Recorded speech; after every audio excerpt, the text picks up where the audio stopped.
All right, team, now we're gonna learn how to throw a cross, or our or the haymaker power punch that we all love to throw so much.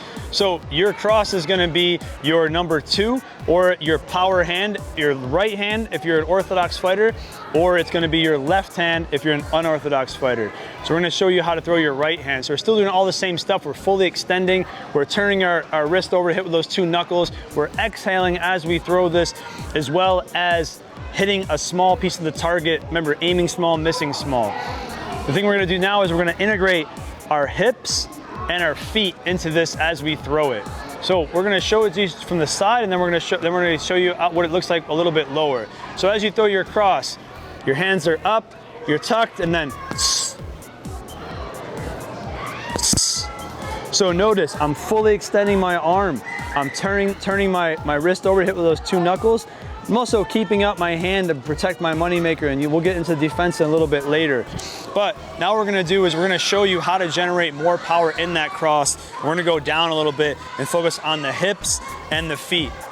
So I want you to notice that when I throw this cross, if you look at my back foot, you're gonna see it twist. So what I'm doing, team, is I'm trying to push off the back foot, but notice I'm not rising up on the toes. I'm actually pushing through the ball of my foot. That's allowing me to generate more power as I push through. Basically allowing me to drive from my legs, not as well as my hips and my upper body. You never want to be throwing a strike with upper body only. Your legs are much, much stronger, so we want to make sure we're throwing with that. You also notice my hips start turning.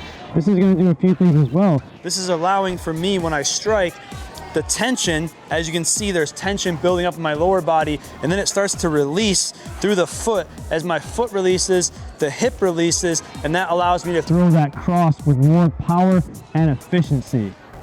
Last thing this also does, allows us to get a little bit more length in our punch. So as we come up, we'll see this from the top. So if I throw my cross just with no hip, that's as far as my hand can go. But if I turn my hip into it, you'll notice I probably get almost like 4 extra inches. So that's giving us a little bit more length to strike our opponent, which also keeps us at a safer distance from them. So remember, these are the things you want to do to throw an effective cross. Number 2.